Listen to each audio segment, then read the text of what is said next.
Hi, it's Handy Val. In this video I will be weatherproofing my R129's convertible ragtop. My car's ragtop is not beading at all. I'll show that a little later. The product I'm using is readily available around the world in most bricks and mortar stores and online stores. This Autoglym convertible top complete kit costs somewhere between $20 to $40 US, so it's relatively cheap. It comes with a cleaner bottle and a protector bottle and a sponge that is used for cleaning.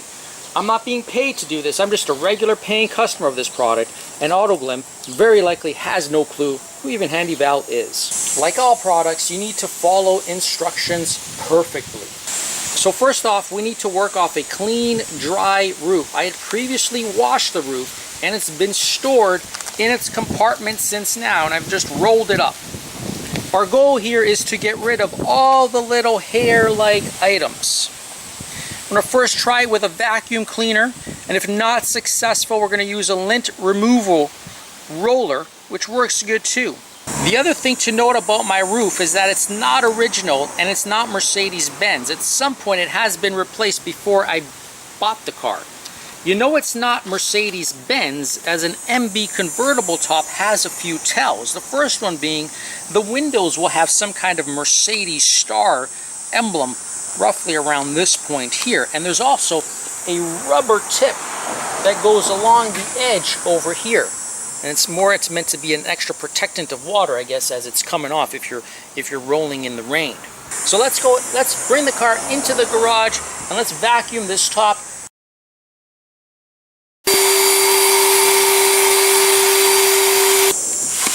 Lint roller seems to work quite well. The other thing as well to note is that Mercedes-Benz, if you do read your manual, when it comes to the rag tops, they talk about when cleaning and brushing it, always to do a front to back motion. So not a sideways motion, obviously not a swirl motion, regardless if it's dry cleaning or wet cleaning. So you want to follow those rules as well. Just again, all this is to make the roof last longer. So the idea here again is to do the whole thing with the vacuum first. Again, you're trying to get any sort of micro dirt, dust particles that are in the roof material, and then you can go over it with one of these lint removers. After vacuuming, it's time to give this top a wash with the cleaner product and its sponge. But before we do so, it's a good idea to cover off the paint and windows, as you don't want to damage your paint or windows, and this is likely the longest step. And I didn't show it here, I'm going to leave you to your own devices here, but you can see, let's have a close look here. I just used some generic garbage bags. I closed the door with it, I kind of covered it off with some tape. I did a little bit of the top here as well. The idea here is you do not want direct spray hitting your paint or your windows. It just makes it a lot easier. As a final step, all you got to do is rip this stuff off without worrying about did you damage your paint or not. Now on this back window, let's have a look at the back window. Again, very simple. I used some painter's tape. We closed this one off here as well. And the same thing here with the convertible. We tried to sneak a little bit of the garbage bags underneath here, and it seemed to have done a pretty good job. So next up is let's get this roof wet. And what they actually say is it needs to be damp, not wet, and then apply the cleaner products. Let's take the hose out. And with a light water spray. So there you go, as you can see, it's got no repellent whatsoever. There's no beading. So we're going to give this a little bit of a wet and go right around the whole car. Alright, so it looks like with a little bit of wind here, it feels like it's damp. I wouldn't say it's soaked. There are some areas that are clearly soaked here. They should be a little bit drier. So what I'm going to do, because I know the center here is pretty good, we're going to start with the center, and by the time we get here, this should be mostly dry. Alright, so we're going to start off with the convertible top cleaner first before we get to the protectant.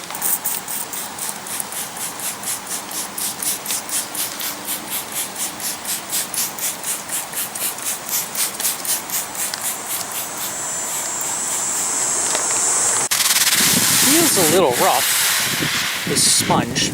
Sprayed a little bit. Again, we're just trying to get a little bit of this in there. We're not, this roof is clean. Mine is clean. This step will depend how dirty your roof is. My car is mostly a fair weather car. I want to get in there as well, best I can. Get everything. I want to get the whole car like this. I'm going to keep doing it.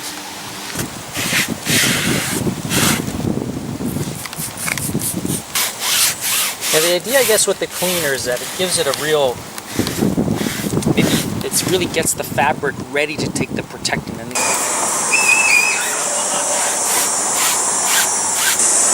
Now the idea with the plastic is really to avoid like the overspray. Like that is really bad. Like once we hose it down, it's very much diluted. At that point, it's not necessarily going to harm the paint as much.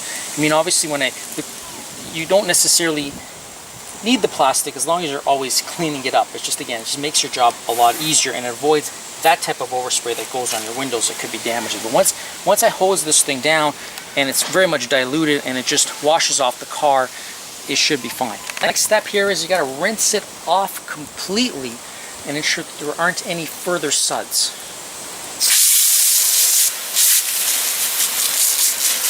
Looks like I got all the suds out, you can tell. There's not much going on here except pretty much clear water.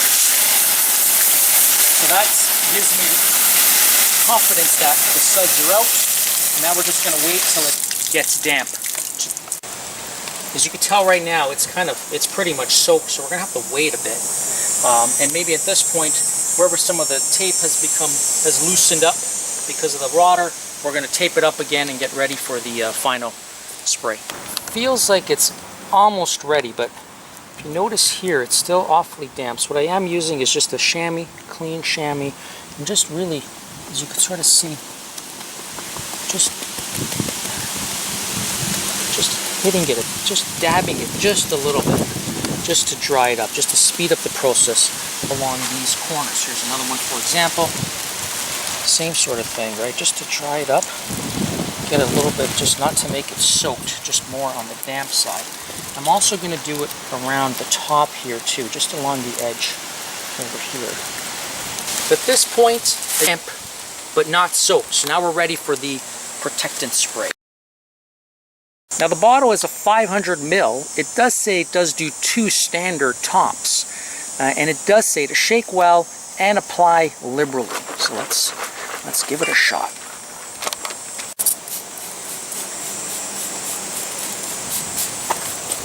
You just want to make sure you capture it.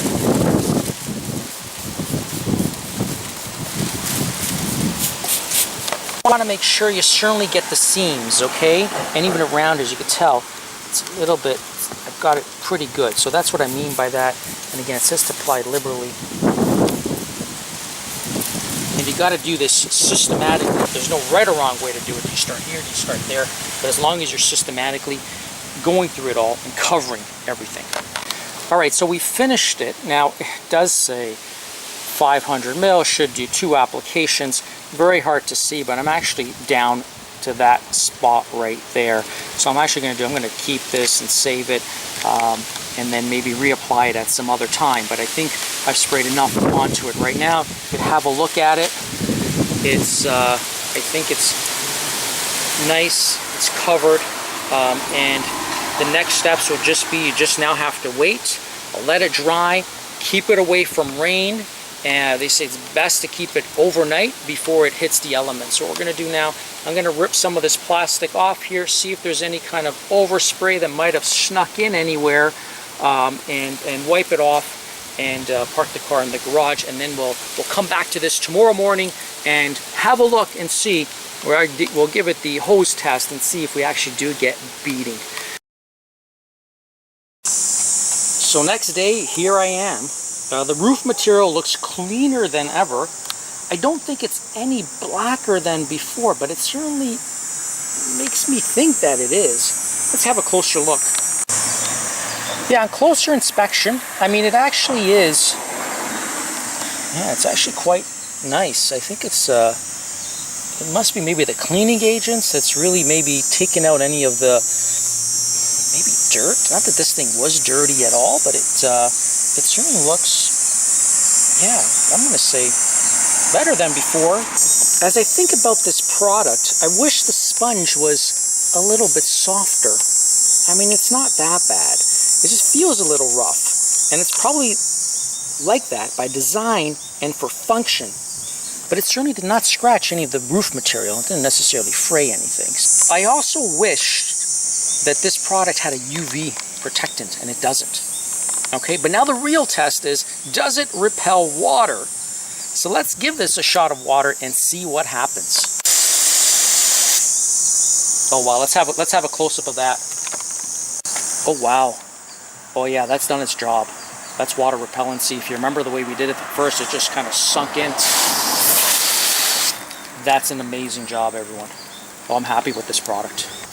I'll provide a few updates in the description to track how long it keeps repelling water. Now, I used Autoglym, but there are many other excellent products out there too, where I personally know of others that have used them and have received good results. These products are Ragtop, Smart Fabric V2 from G Technique is also a very good one. 303 and also Chemical Guys makes a very good product. I hope you enjoyed this video, and if you did, please like, share, and comment.